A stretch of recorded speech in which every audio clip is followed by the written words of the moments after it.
Change the Culture. I'm your host, Lakeisha B. Johnson. I'm so glad to be back before you. It's been a while, but yet we are still here and we are in this new year, in this new space. I hope you had a really great holiday season, and I hope you really step into this new year with at least the desire to want to change the culture for better. So I have with me a very special guest. Her name is Carole Hart. I'm so excited to welcome her. She is my friend, my sister, my mentor, my business partner. I'm going to have a talk with her about some of the things that we need to know about our finances. So I'm going to have her share some information with us that will hopefully help us grow. So without further ado, Carole Hart. Thank you, Keisha, for having me. First of all, the fact that the show has changed the culture is such a big deal for me, because culture to me is often inherited. Mm-hmm. And that inheritance is how maybe someone else structured it. There's not like a real ownership to it. And the fact that you're creating a space to change it, girl, that's transforming. Because literally, and it's not like, and there's some things we get in the culture that are like, okay, yeah, that works for me. I love that. That's important. Right. But there could be some nuances where you're just like, it's not really a good fit. So I love that. So I'm excited to be here. And you are the perfect person to be here because you are definitely a representative of change in my life. Such an inspiration. And I'm just ready to share you with the audience, let them know who you are, what you do. So I am a native of South Central. I can say Los Angeles, but South Central is really the roots of the tree. Went to Crenshaw High School, went to Loyola, planted my flag in a career of education. Mm-hmm. So at 21 in 1984, do the math, I walked into the classroom and I stayed there for 35 years. And being a teacher is an amazing experience, but Keisha, it also is a profession that has a lot of deposits. And you have to end up finding where you get to withdrawal. And oftentimes the withdrawals were just too far in between. Right before the pandemic, my daughter came home. She had been to a meeting. They were talking about financial literacy. Okay. It literally was Russian to me. I was like, what are you talking about? But being an educator and wanting to be educated, I said, well, I need to learn more about that. So I did. Planted my flag there and said, well, I can kind of learn what this looks like at the same time. Then the pandemic came, and it's 2020. And anybody that remembers that, if you had kids or grandkids, you know that everything went to Zoom. Not a good fit for me. And at the same time, I was finding out who I was. I think a lot of us did. I think the pandemic, as tumultuous as it also was a very revealing spot. Absolutely. And so I said, you know what? I'm gonna retire early. I'm gonna just go. Life is too short. Exactly. Life is too short. Right. And more importantly, I don't believe God would have given me the space and the opportunity, and it would have been a disrespect for him to him if I just said, well, maybe later. And if I don't leave you with anything else today, audience, take advantage of opportunities because they don't always come around twice. So I retired, did this full time, and I love it. I will say in complete transparency, by retiring early, I left money on the table. However, as I told my district people, you can have the table and whoever built it, because I knew that there was a limit still. Like if I stayed there for like another, it would have been maybe 3 years, I would have gotten an extra dollar amount that I do very easily in this business. I'll just put it like that. Okay. And then I got to create the space. So yeah. So don't confuse me as a financial advisor. Okay. And I say that because if any of your listeners or watchers have had a financial advisor or have talked to one, not here to yuck anybody's yum, but they are not educators. Right. They are more directors. Yeah, education is, I understand what you're saying. Education is huge. So if we're going to talk about changing the culture, that's a big part of it. Because if we go back historically, slavery days, if not further back, it was systematically created so that we wouldn't know and we wouldn't learn.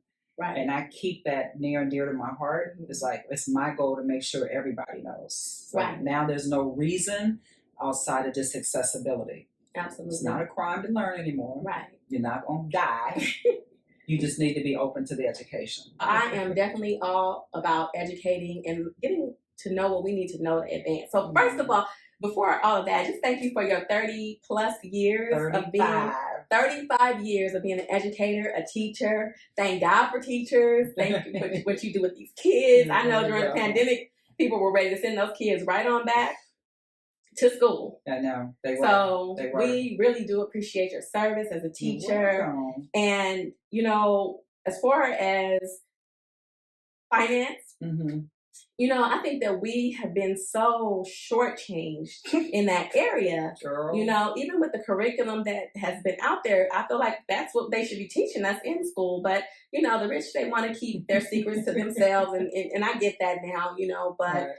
This world, I mean, I just went to get some food and I think I paid $40 at the fast food window for like a little tiny bit of food. So, I mean, if we don't get with the times and get educated and understand how this shift is happening and how we can keep up, you know, I don't know what's going to happen. So I thank you for being here for that. So when you say the business, what do you mean when you say the business? What business are you in? Finance. Okay. So the platform and the business allows me to get mentorship, tutoring, coaching, help, and education, not necessarily in that order, so that I can now go out and spread the good news.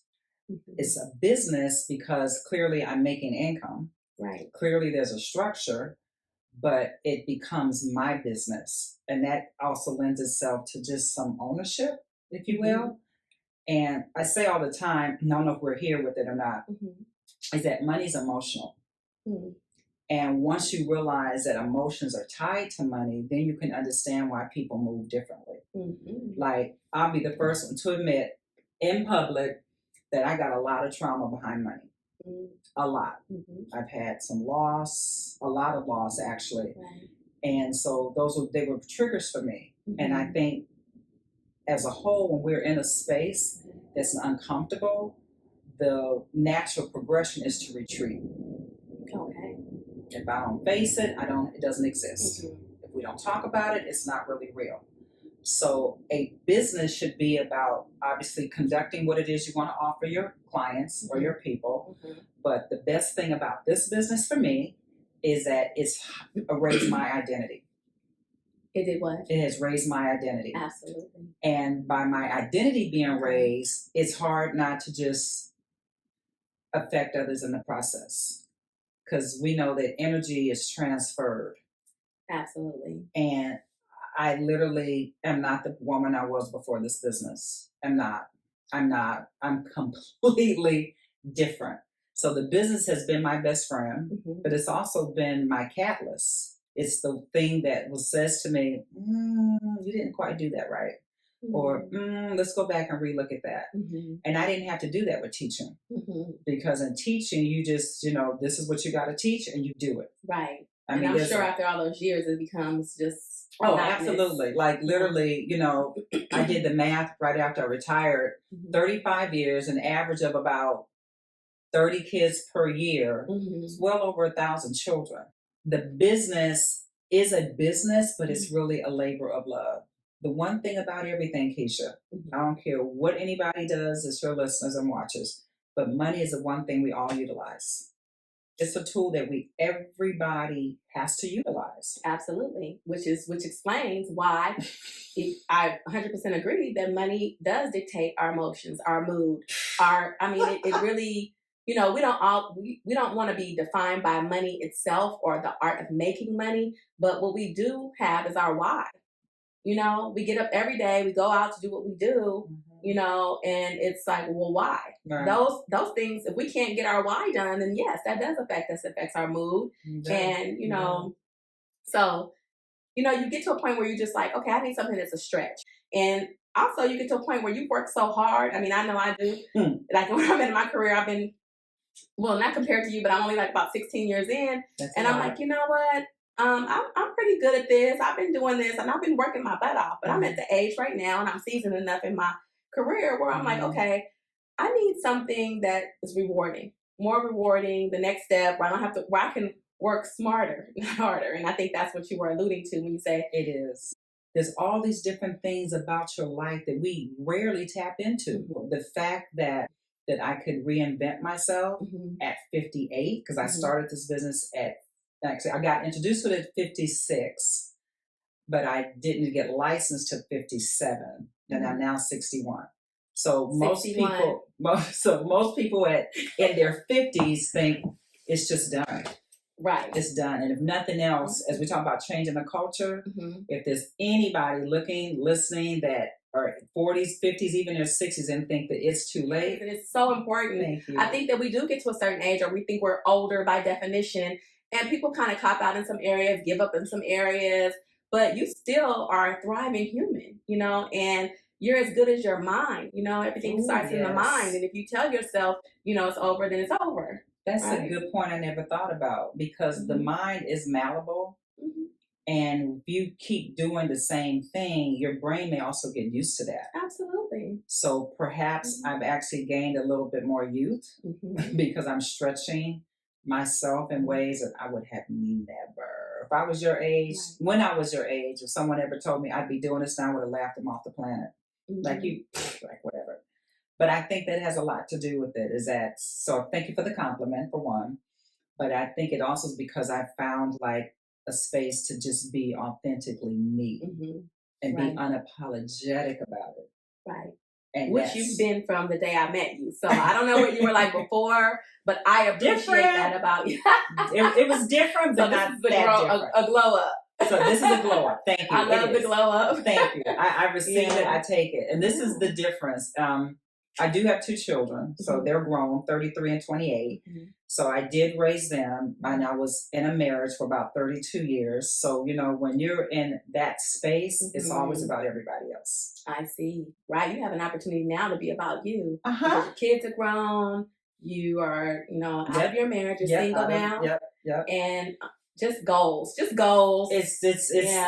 such a great space. And not to talk about other things, but I recently became part of another movement that I just love, and I want to help change that culture, and it's called Life After Divorce.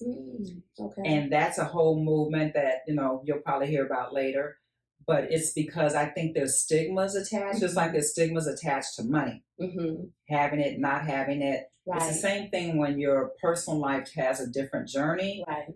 And I just want people to just realize that you can start over, plant a seed, find new soil, and just do what you want to do. Because we say it, I think, all the time, just because it sounds good. Life is short. You don't know how many days you have left. But we need to stop saying it and more live it. Right. I used to say settling so much. So, Lord Jesus, have mercy. Yeah, that's what's really inspirational too. And when I say goals, I mean, for me, you are goals. You're 61. You're beautiful. You're vibrant. You got your new business. You got your new life. You're doing you in its fullness. And I'm not saying, goals to be divorced, but I think we need to understand about loving ourselves enough to know when it's time to move on and let go. And I know you can speak a lot to that, because when I met Carole, I'm a client of the business. I'm one of her clients, but I also became a part of the business because we stayed in touch, and you've just been such an inspiration. I was going through a breakup. I think you were probably about to go through the divorce when I met you. And so I saw and witnessed you go through that, and you all along the way, all you have is inspiration. And I'm watching you and how you went through it. And I really commend you, because a lot of people are stuck in situations that they don't need to be in. Now, if you're in a happy marriage, great. You know, that's what we all want. And that is goals, you know. But also it's goals to be able to say, you know what? I'm going to remove myself from the situation, and then I'm just going to do me and shine about it. And that's commendable. And I think that speaks to a lot of people that, you know, maybe need that little inspiration there, because that's a big deal. What I've come to understand is, I remember it might have been because I'm a big proponent of therapy. So I'm probably on therapist 4, and not because I couldn't find a good one, but they had their lives and then my life evolved. But I had one therapist, Keisha, one time that said, we have to kind of look at life as seasons. Something we've heard all the time, people come into your life for a reason, a season, or a lifetime. Okay, which is true. But when a season ends, like, what are we in winter now? The fact that we're no longer in fall and we're in winter doesn't mean fall was bad. Doesn't mean it didn't do what it needed to do. It served its purpose. I'm not in to farming and cultivation, but I know things happen agriculturally during different seasons. Those seasons have to happen so that the next part can bloom. So true. And I think if we really look at our whole life that way, it's not as uncomfortable. Because the only reason we stay stuck, or you said settle, which is true. Well, yeah. Which is true. It's the Kinda like same. similar, Is because it's familiar. Right. We stick with what's familiar. It just might be a different season. It doesn't discredit that season. That season. See what I'm saying? She's so inspirational. And it's so true. It's like an aha because, you know, sometimes when you have to move on or let something go, you can be angry about that. Yes. Or you can be mad about that. Even if you move on and moved on in a state of business. Forget settling in the misery, but like moving on and still in a state of misery because, oh, they didn't do this or this didn't happen that way and it should have. No, like that was for that. Yeah. And that's so beautiful. And actually to really be able to understand that and relate to that. Sometimes you got to sit down and listen sometimes to people that have, you know, overcome some things and you're like, okay, that makes sense. And if you talk to somebody real that's older, girl, they will serve you tea. Speaking of which. Let me get you some tea. And I think it's a really big deal because that's where the wisdom lies. Yeah, I've actually gotten to the point where I had to consider that because, you know, I did some self-reflecting and thinking about my life. And then I thought about, well, for me in the aspect that I'm like, you know what, you're more powerful than you think. Man. You're, you know, Betty's granddaughter and Nana raised you and look at those women who they were and look at all the strong women that, you know, were around you, you know, single mothers and, you know, women that got up every day and made it happen. Like, you know, when you think of it in that respect, that's who you are. Then you can be a little more empowered as well, you know, from the good attributes and learn from the bad. Like, why did we do this? Why did they teach me this? Why did they say that? It's true. You know? It's true. And for some of it is just handed down, but sometimes it's not. Like, I'm sure your grandma and your mom started their own tradition. Right. Like, one of the things that was difficult for me to conceptualize when I knew that I was going to change the platform of my personal life and my marriage was what is going to happen to the family structure. It actually paralyzed me in fear. Because our house was Christmas, it was Easter, it was Thanksgiving. And for years, I literally couldn't move from that. Right. But when you give yourself permission to just say, we can start a new tradition. There's a new way of doing things. That was great while it was great. Right. But absolutely. And that's it was great while it was great. Those memories don't go anywhere. You don't rewrite history. You just recreate a different future. Absolutely. And it took me a minute to get there, but once I did, because it's kind of like we live in a box. Oh, we do, you know, and this is it. This is our construct. This is what we believe. This is what we do. This is normal. But there's a whole world of you know, like you said, creation that you can have. You can create whatever scenario you want to create, as long as it's positive and it's about growth. And it always comes back to you.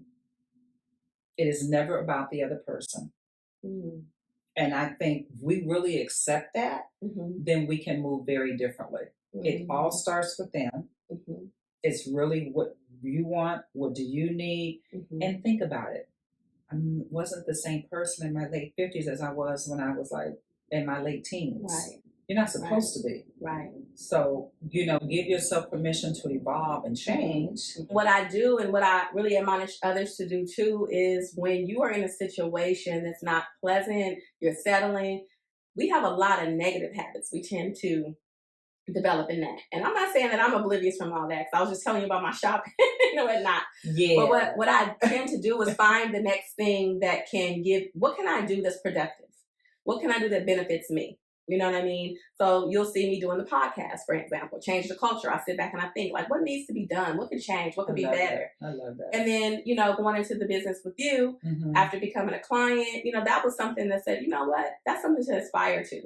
So I think we need to always find something to aspire to. And if it's going to make us some money or make us more healthy in all the different ways, then that's what I try to lend myself to, because it is a difficult process to let go and to move on. Oh, it is. You know, and to really just make that decision and to do it in a healthy way So, there's opportunities out there. There's things you can do. And I think our culture needs to really focus on, advancing. Because like we said, we don't get a lot of education when we're young, like in the things that matter. I saw a joke the other day on social media. It says, "So glad I learned what a rhombus was because I'm going to use that during tax season." I saw that.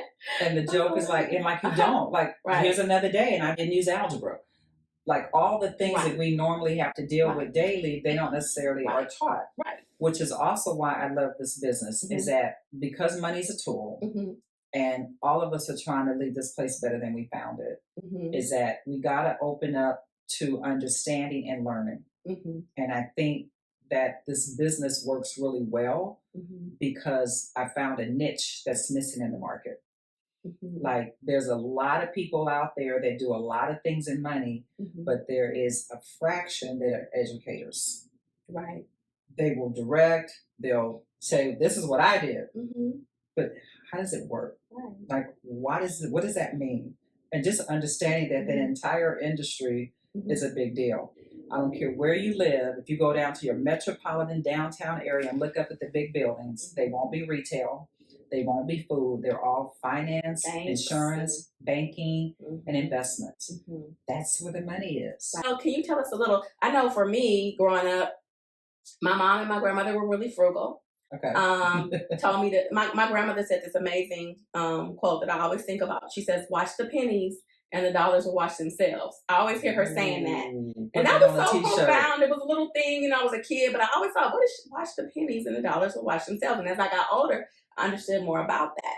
But, so they teach us what? Save money. I mean, what can you say about that? Like, do we just, finance? Easily. Yeah, are we just going to put our money in the bank? What are we doing? Right. Good point. So first of all, we've got to be aware that the entire system related to money and jobs and working is for you to be a consumer. Absolutely. All the messages around us are to consume. Buy this car, fly our airline, eat at our restaurant, buy this hair product. Right. So subliminal, we're getting messages to consume, and you can't consume unless you spend. So that's one. Be aware that you don't have to consume, for one. There's some bare basic needs, that's one. Two, the whole understanding of how money works is that money, you can work 4 or 5 jobs and your money will never ever be able to work for you as hard as you can work because you just got to be in the right spot. So you put money where it needs to be, then it can work. So like not in just the bank account. Not in a bank. I call the bank a place to hold your money or your burger money.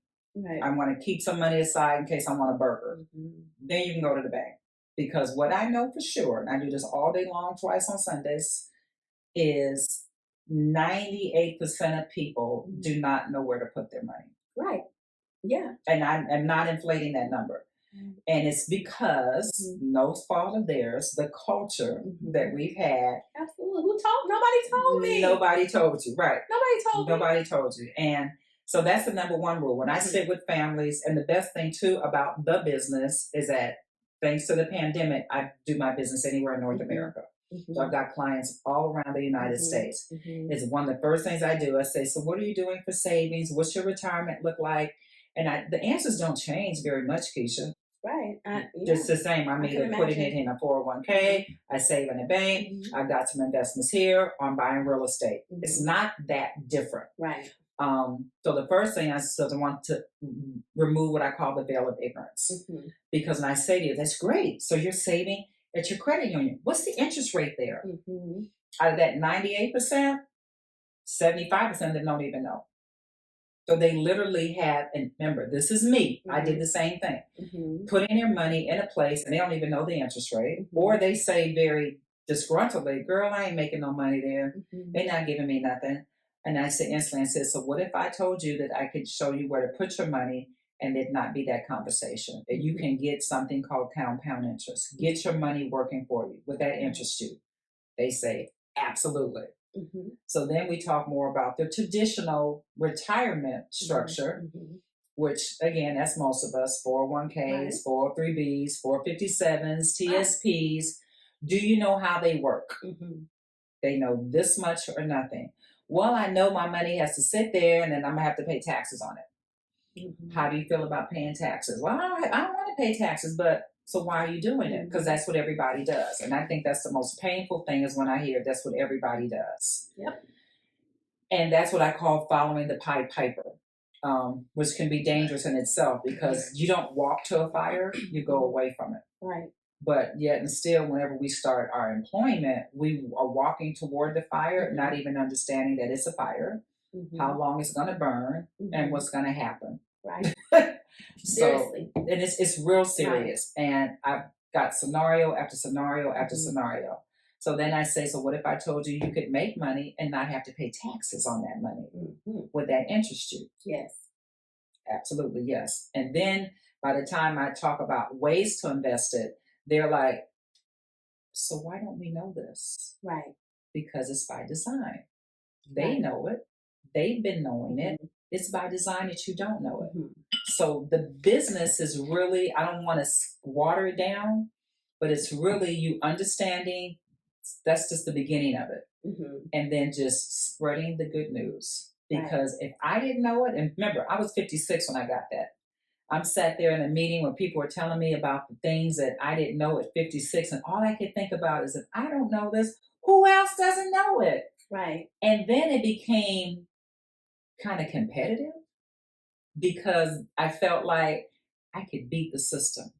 Now, I'm just one little person, but I can beat the system. So if I can teach Keisha on what this looks like, and then Keisha, what's she going to do? She's going to teach her daughter.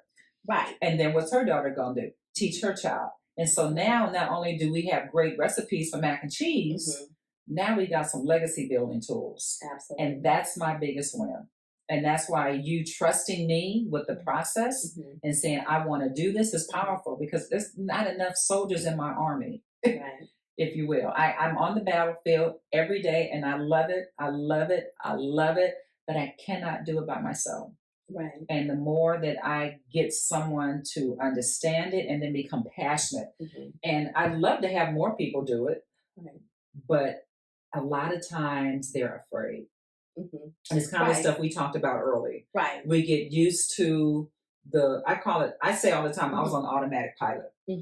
I just got up every day and I did what I did the day before the same way, what I did the last year. I just kept doing the same thing. And then when you realize that it's not working. Right. And most people are scared of change. They're scared of something new, scared of the concept that, oh my God, you cannot pay taxes and no, you get money, and it's a far-fetched concept. It is. I know when I first became educated on the method that we're using where I can save my money, the IUL, and I found out about how it worked. Of course, I'm prudent. I'm going to go ask every question. I know Carole knows. Thank you for dealing with me. But I'm going to ask every question. I'm going to do my research. And I did.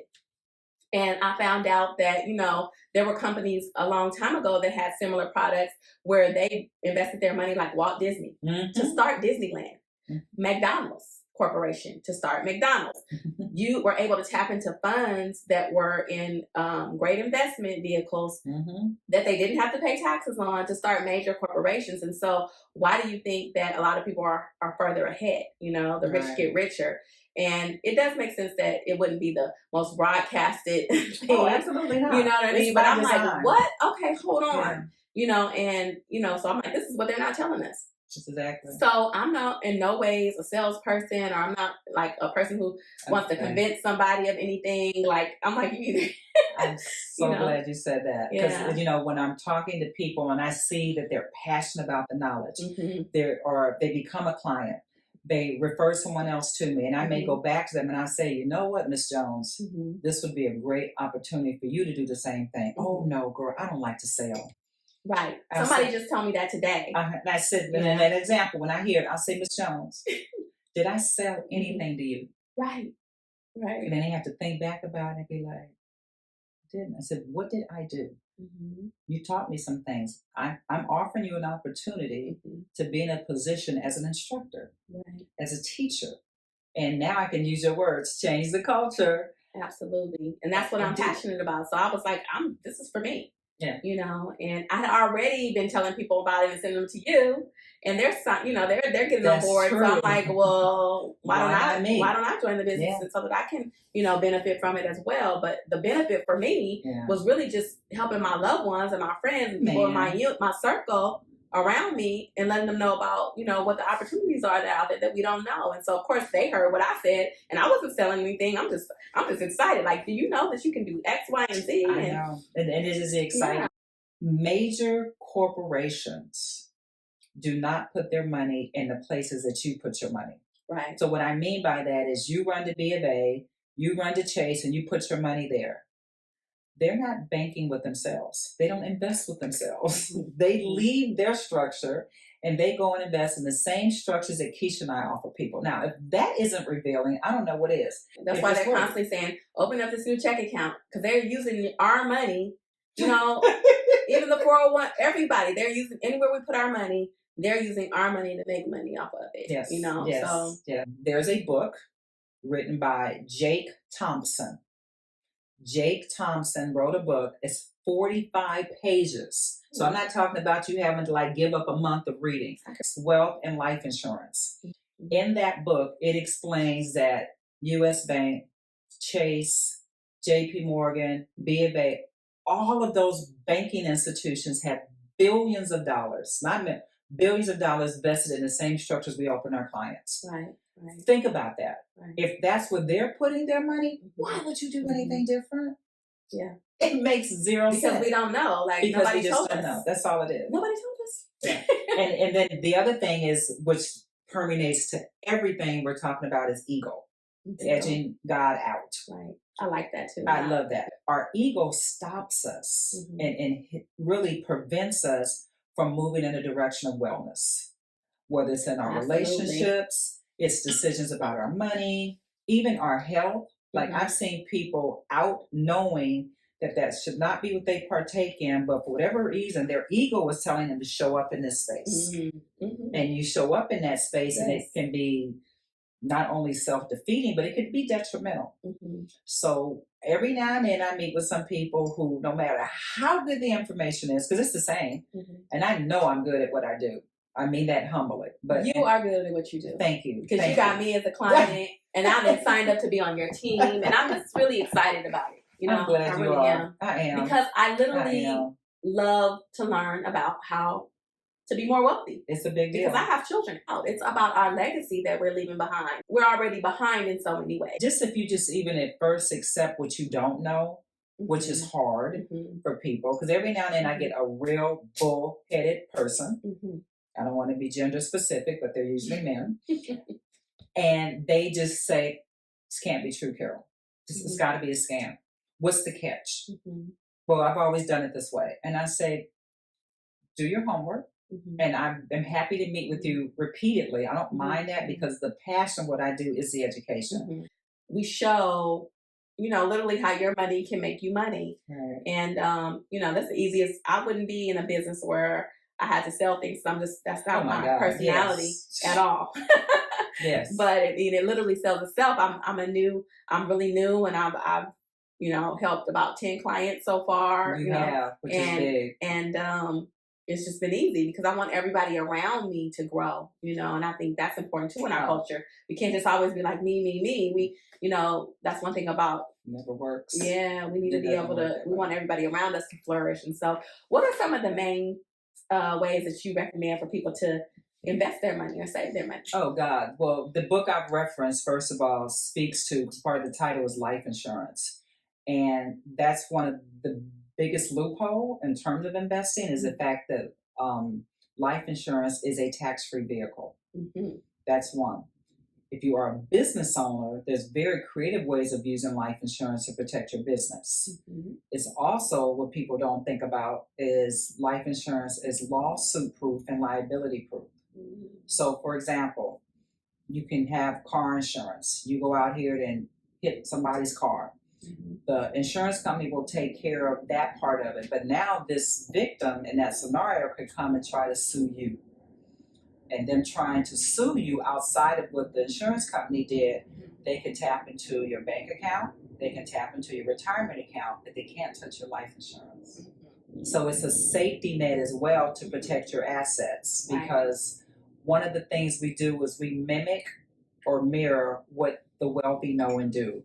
And one of their biggest threads in their thinking is, yes, making money is important, but keeping it is just as important. Right. And you cannot keep money if it's highly taxed. I'm glad you said that, because I learn something new every time I sit under you.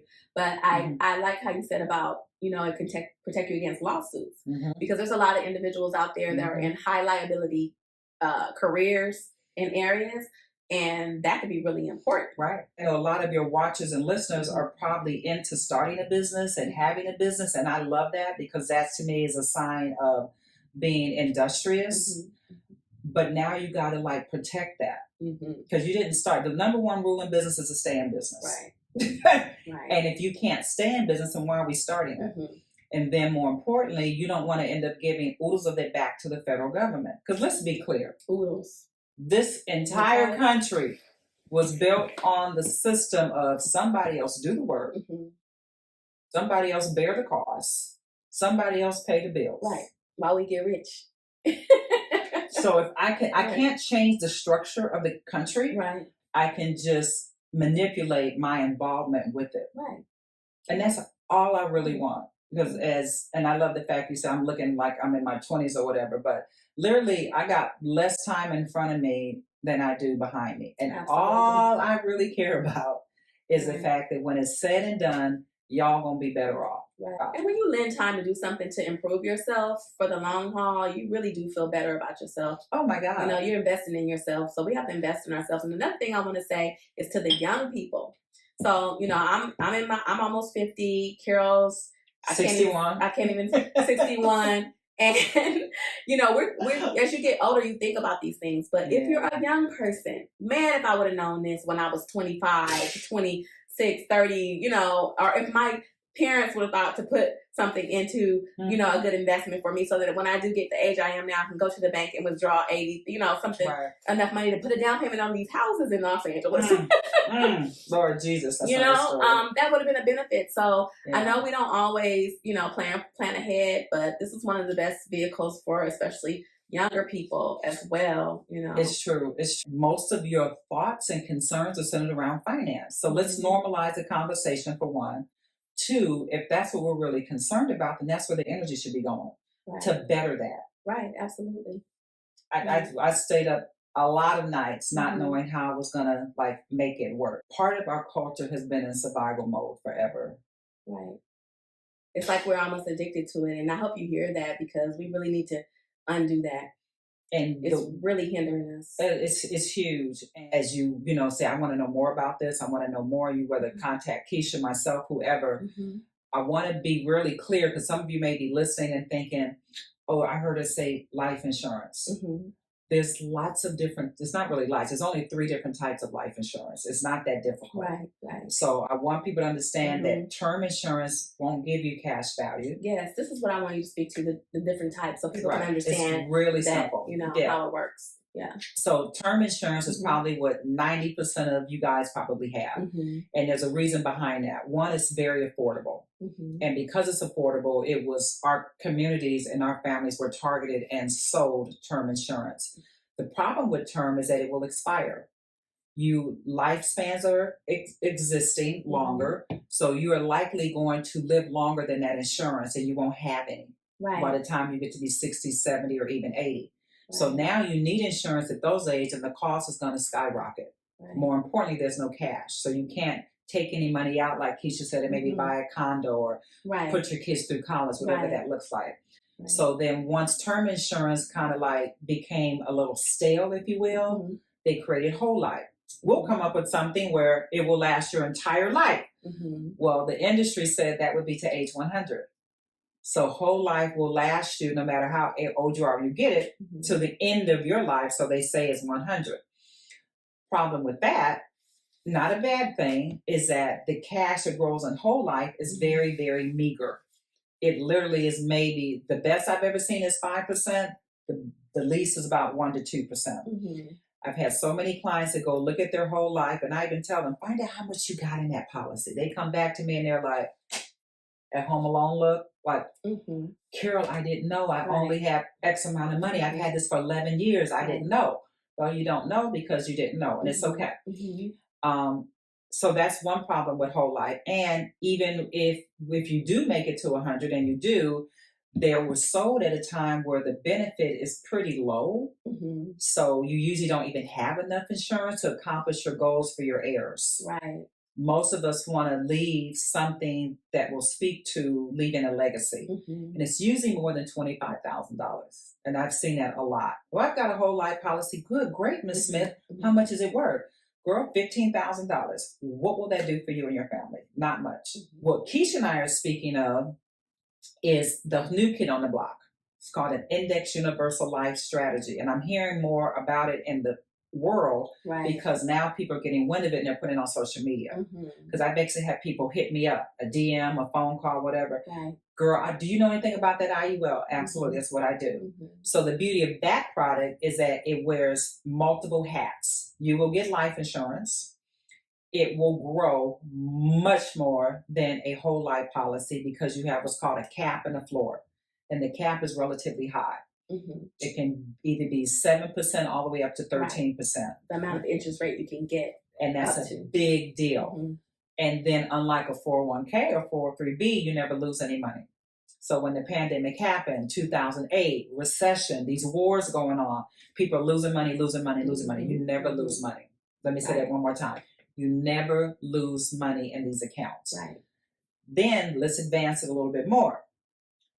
I'm not even worried about you dying because we all have an expiration date, but we live longer and then life happens. Dementia, cancer, stroke, heart attack, loss of vision, all these things. Well, now you need some money to take care of your life, your bills, your income is no longer there because you can't work. Term won't help you. A whole life policy won't help you because that cash doesn't even cover you. It's called living benefits. So as you're taking notes, living benefits basically means I can access this money while I'm living to cover this qualifying health condition. Otherwise, where would I be getting this money from? And then the best thing about all of it is that it's tax-free. So if Keisha racked up $500,000 in a 401k, and God forbid she goes to glory, she leaves her daughter as her beneficiary. Her beneficiary is not getting $500,000 because it's taxes that she has inherited along with her mama's retirement plan. Keisha lives $500,000 in an index universal strategy. That's all her daughter's money and it's tax-free. It's really not that convoluted. You just need to see it, hear it, and we design it for you. So think how many people I've been able to bless just by telling them. And this is the thing. A lot of people are saving. I want to make that clear. Not everybody's spending money at the mall every weekend. A lot of people are saving. They just aren't putting it in the right place. And so I've even said, give me your statement. Let me see it. They proudly open up the statement. Girl, I got like $190,000. I said, that's great. Take 40% off of that. So they do the math. They take 40%. They'd be like, that's about $40,000. Right. Why did I do that? What's that calculation? That's what you're not going to get because you're going to have to pay that in taxes. Because what people didn't tell us is there's a legal code for investing in life insurance plans, specifically the IUL, and for sure that one, and tax-free, protected from legal liabilities if you get sued. You can draw money from it later. And I think I set up mine with my retirement in mind. So I have mine with distribution. So when I get to, because guess what? Social Security, they keep saying it's going to run out. And not only that, I have a lifestyle, right? We have a lifestyle. We don't think about how much momentum our lifestyle is going to lose when we stop working. And even if you have your 401k money and you have your even stocks or whatever diversification you've done with your funds, you're still going to need more money. I'm retired, man. I mean, I want to go to Italy. Listen. You know what I mean? I still want to go to the Gucci store. I'm just going to be honest. I'm a consumer. I'm just put that out there. I've seen the closet. I still want to move. I still want to be able to move and not be too hindered, by not having money. And also you can look around you and see, your peers are people a little bit older and it's a struggle. And the struggle is real. Especially imagine retiring on Social Security and milk is $6 a gallon. And gas is $8. So those are things I'm like thinking ahead, like, man, well, according to my calculations, I'm gonna need some more money. That's right. And so this is something, that is been a blessing to me, and I'm glad I found out about it. I wish I would have found out early, because one thing about life insurance, the younger you are, the less you pay. So what did I do? As soon as my grandson was born, I think he had to be 1. No, actually, you can be 15 days old. Oh, 15. Okay, I thought. And have a Social Security number. So as soon as he was born, I'm like, when do I get his? Because I'm paying a fraction of the cost for, I think he might even have more of a policy than me, just to put, not to put out my business, but I think it's so important to understand, a real life example of what you can do. So for a fraction of the cost, by the time he gets my age, I can't go to the bank and just get out $500,000 that my parents, or grandmother decided to leave me. I've had plenty of people say to me, Carole, I ain't trying to talk about life insurance. I don't want to talk about dying. I said, let's don't talk about dying.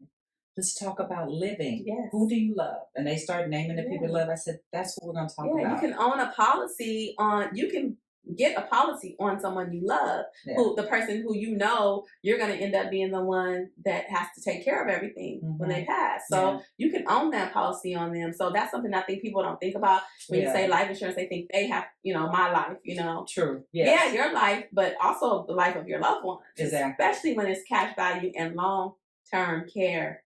Because I think also at our age, big deal, we can see, like, when you get to our age, you look around and you see your peers taking care of their parents, and if not you may be one of the more fortunate ones, but our parents are going to get older, and dementia is real.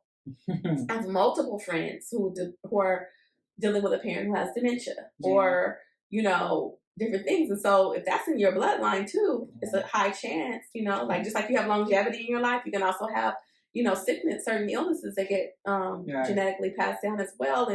And who wants to be unable to work, nobody to take care of you? Because sometimes I don't know if we could depend on these kids. I'm gonna just be honest, and now you make, whatever income you might get, a fraction of some income, you can't work. So you need to be able to have somewhere you can go and tap into some cash. Yeah. Pay for that care that you need. It's real. And I always say that we are all one doctor visit away from not even being able to get insurance.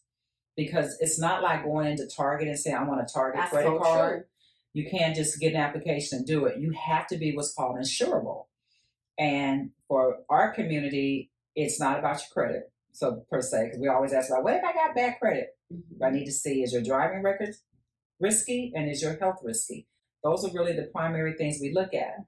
And so you can go to the doctor tomorrow and get a diagnosis and say, well, I'll get life insurance next year, and now you can't even get it. That's a big conversation. The younger you are, the healthier you are, and the sooner you do it, before you accidentally leave the Christmas party and you had a couple drinks too many, like a lot of people I know, who have been very blessed to evade that one pullover, that's so true. and end up, And I've had scenarios where that's happened with people. Like they put me on the back burner, and then I'll get a random call, look at my phone, like, oh my God, I haven't heard from her in a minute. Pick up the phone. Carole, guess what? Can I still get something? Right. There's a lot of variables that go into that.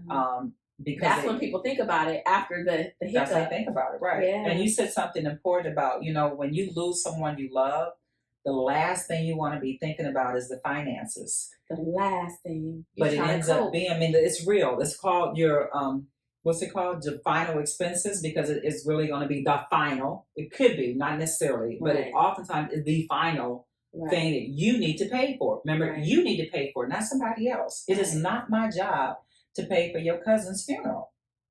It's not. Like, let's be responsible. Right. That's my responsibility. If you don't have something in place, that's what you will be doing. That's what you'll be doing. Trying to collect money and scrape up stuff while you're really trying to grieve. Yeah. And it's just not a pretty thing. And it happens all too often. You know what I mean? And that's just the part about being educated and being prepared. And we need to be better prepared, because this world is moving fastly in another direction than what we've been prepared for. So we really got to pay attention, wake up, and get prepared, for what's to come. So I'm excited about it. I love sharing with people how to grow and how to have money, because I don't want to just be the only one and God willing, I get to the point where I can go and travel and be retired. And I don't want to be going by myself. I want my peers be prepared as well. That's true. I've had some friends say, "Carol, you always going here. You doing this, Carol you're doing that." Always going. Well, she's like, I'm in Costa Rica and I'm working on I brought my laptop. Like, what? Yeah, that's the other beautiful thing about this business is that when I book a hotel and or when I check in, I'm not worried about the fitness center hours and what time buffet is served. I need a Wi-Fi code and the strength of it, because I can do this business anywhere. Right. I just work remotely like anywhere. I've been in airports and submitting applications. Think about that too. Not only are you changing the culture, but you're changing your culture. I remember during the holidays, I was shopping and I was in TJ Maxx, and half of the cashiers were over 60. Mm-hmm. Yeah. I'm confident that was not their dream 20 years ago. Right. Everybody wasn't bored at home and wanted to go work. No. So, you got to think about that stuff now. The way this business is going, I love it so much that, I'd like to be doing it until I can't anymore. I don't see myself moving from the educational position I have with this, because it's just too important. It is. And you don't need to be grieving. And I've had to bury a few people. And luckily, I've never had to participate on a family side with a GoFundMe. Have not had, but I've been a part of it.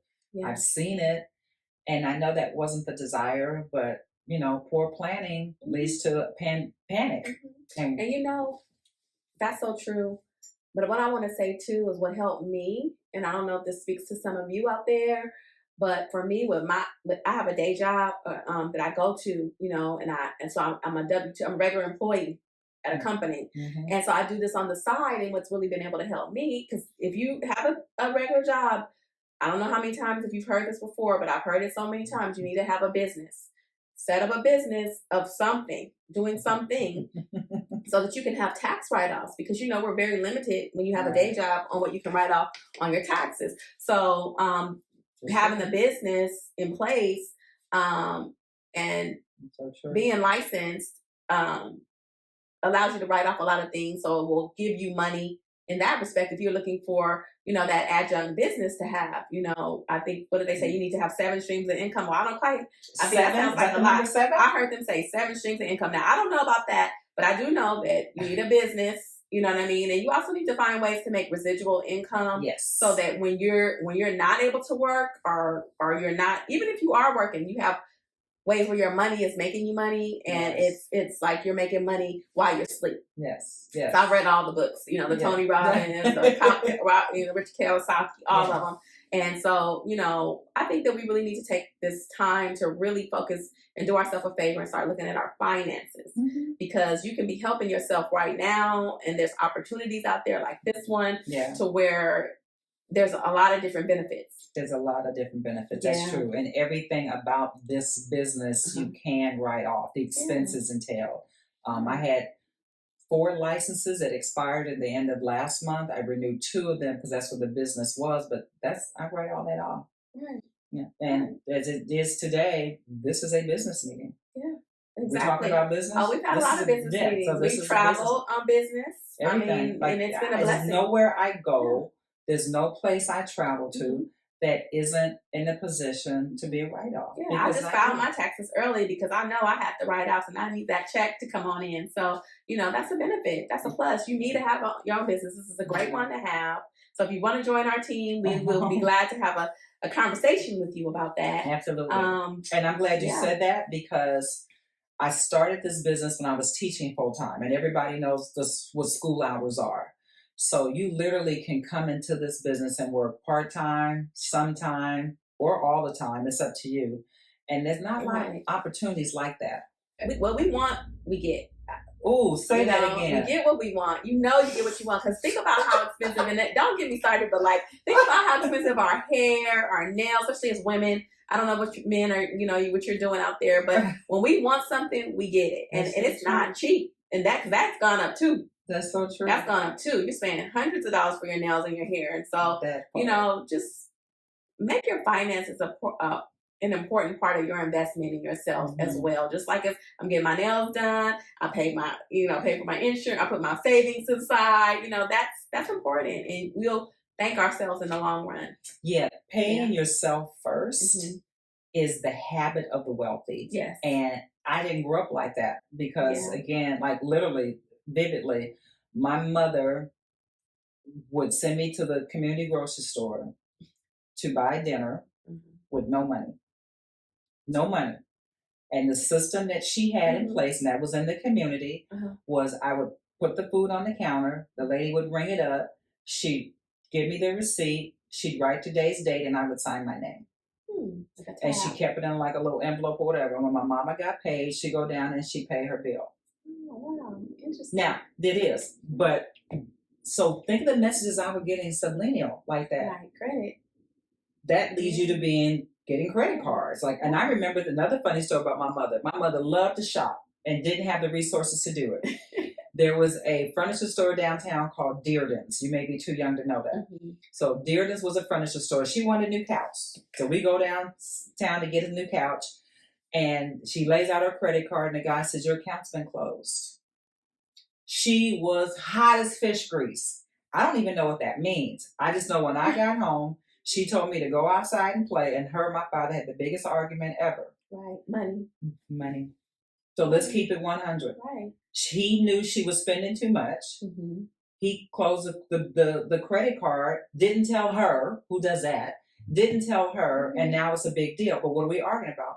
Money. Right. In fact, we know, this is data, this ain't Carole, that most relationships dissolve. Oh, yeah.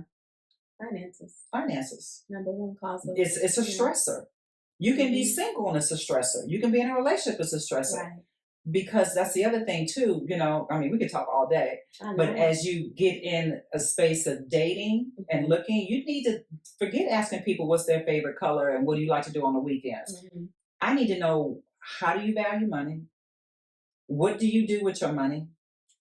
How do you prioritize your expenses? What are your expenses? Now, you don't do it on the first date. Hey, first date, tell me about your money. But if you find yourself in a space of there's about to be some consistency here, you got to have them conversations. Because at the end of the day, you're not going to end a marriage or relationship because you like green and I like blue. Child, don't even get me. Oh, right. That's a whole word. There's right? a whole lot we needed to know a long time ago, and so this is one. And that's the trauma I grew up with. So think about it. I grew up with I'm signing my name on the receipt so we can eat dinner. Right. And my mama can't buy a couch because she don't have enough credit and there's no cash and fight. That's what I grew up with. And that is not uncommon. This is what a lot of people grew up with, so we have to undo. We've been programmed, by our society, by our elders, by our environment, by the media, because like you said, they want to keep us as consumers and, trapped. But, you can unprogram. There's ways to do it. Here's another thing. I'm sorry. You just got me excited. Yeah. When I was growing up, I don't know how old y'all are, there was no such thing as these check cashing places. Those are the worst. They never existed. What does that tell you? The other thing they didn't have growing up was all of these storage places. We consume too much. We don't have enough space for it. So what we go buy more space to hold the stuff that we probably don't even really use. And then we don't have enough money, so we're going to advance our paycheck and you give me some money on that and I'm going to come back and give you 30% of that. And it's okay to be in a hole, but it's not okay to stay there. Absolutely. Like I tell people all the time, I'm meeting you here, but I see you who you're going to be. Right. I see you in the future. I'm just meeting you where you are here. Right. And you said something really important. And I don't think we need to be apologetic for liking nice things. I have yet to buy my own first class ticket on an air flight. That's like one of my goals is I want to buy a ticket and sit first class. I fly all the time, but I want to pass some people up. Right. I've jokingly gotten on a plane before and I'd be like, hey, how's it feel sitting up here? Oh yeah, you walk past them and you talk about a big jump in airfare, and I'm with you because I'm getting older. It's about to be that time. It's time to get to first class. What a flight can cost. And You're on the same plane though. on the same plane, but your ticket They go is substantially higher a few rows up in the front, though, where they have and so what I'm saying that is that I think that there was also a message. I don't know where I got it. Maybe it was subliminal, or maybe I created that. If you want nice things, that's not a good thing. Why isn't it? Yes, it is. It's okay to want to go out to dinner and order what you want. Right. It's okay to want to be able to buy whatever you want. It just means you have to, because really there's only two ways to have more money. I tell people all the time, you either got to spend less or make more. Right. Right. That's another reason why I want to make more, because I know the spend less option is not quite working out for me. So, you got to keep up with yourself, because you don't want to be in a rut. I mean, let's face it, we're in America. Most of us are in debt. The whole country is enjoying itself. You heard it in Arizona when we were at the convention. Yeah. Our mentor stood on the stage. He said, stuff isn't too expensive. You just don't make enough money. That's right. And I'm like, it's so true. Right. But in order to make more money, you got to be willing to take a little bit of chance, get out of your comfort zone, learn something new. And I'll be honest, has been the most easy pathway, it is, to being licensed and being in this business. Because I'm one of them. I'm like, I don't want to always be doing too much. I got another job, I got this and that. But it just really opened up. It's easy. Oh, yeah. It's not hard. It's not hard. And it's there. You just have to be willing to take a step, it's not hard. To get out of your comfort zone. Mm-hmm. It's easy to fold a towel because you've been doing that forever. Right. But it's only going to be hard because it's unfamiliar. But the more you do it, the more it becomes familiar. Mm-hmm. And now you're okay with it. Mm-hmm. Yeah. It's a big deal. We didn't even talk about annuities. Right. Oh, that's a whole nother conversation. Right. So, life insurance is just one thing that we do. The way she set up her grandson's strategy, the same with my granddaughter, is that when the time comes and we'll let them know that they have this structure, it's labeled life insurance, but literally it's going to be, Harlem, this is your retirement, this is your pension. And by the way, you can have more than one. So you can have a bank account at Chase and a bank account at Wells. You can have more than one policy, which means you got more than one place to save tax-free. If money was a relationship, what would it be like? Or what would you say to your money if it was in your intimate relationship? I asked it to a guy in Texas. He said, I would say, where have you been all my life? But literally, in money, you do have a relationship with money. Absolutely. And you need it to maneuver. Yeah. And if you think about your intimate relationships that bring you value, what is it about those relationships that bring you value? The same should be applied. It's your why. You can rely on it. You trust it. Right. It's there. Yeah. It's loyal. Right. You expect it to do certain things. I can't be in an intimate relationship with you and can't anticipate that you'll be there for me. Right. And so you're valuing your money more. Girl, listen. Like you should value your partner. Just change the narrative. That's what I'd like to say. Change the narrative. And that's why I love that this is change the culture. Yeah. That's such a big deal. Well, I'm so glad to have had you here. I hope that you guys have gotten something out of this. I know I did. Every time I talk to you, every time we talk about finances, I get excited. I get something out of it. I even get ideas of my own that I hadn't thought of. And so if nothing else, I hope we have encouraged you to really be sensitive to your finances, look into your finances, care about your finances, and want to do better so that you can have more of them so you can do the things that you need to do, right? And be prepared for what's to come. And, we would love to hear from you. You can leave a message in the comments. I'm going to put our contact information there. If you want to have a meeting with Carole and I, we will be more than happy to meet with you and explain to you in a little bit more depth how what we have can work for you. And I'm just excited about generational wealth, about building legacy, and about changing that culture that we have of just survival mode. It's time to live. It's time to thrive. It's time to change the culture. Listen, we get one life. That's it. Thank you. And the tea was delightful. Cheers.